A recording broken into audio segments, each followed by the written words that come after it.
Critères de divisibilité suite.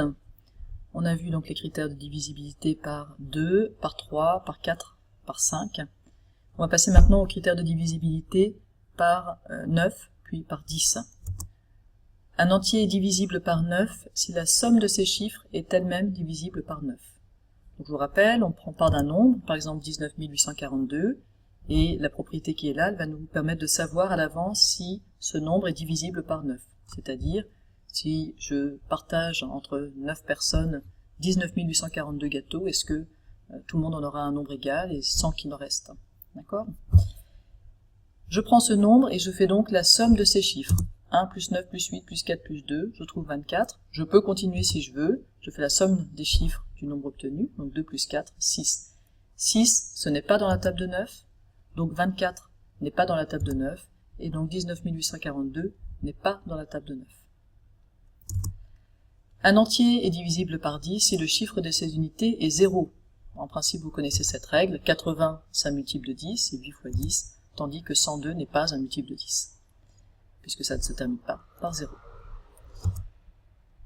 Alors, un critère de divisibilité que vous avez peut-être jamais vu auparavant, c'est le critère de divisibilité par 11. Il n'est pas très difficile, donc je vous le donne.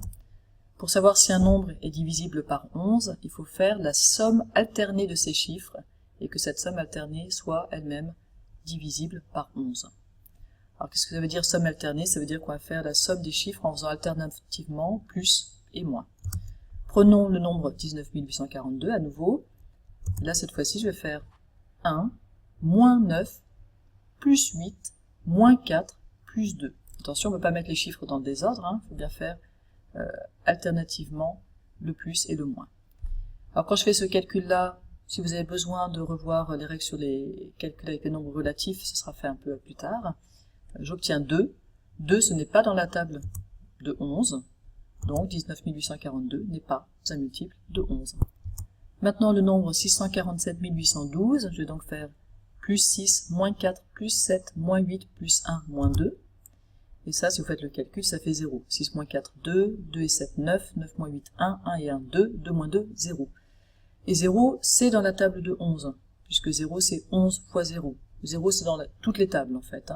0, c'est un multiple de 11, 11 est un diviseur de 0, et donc 647 812 est aussi un multiple de 11.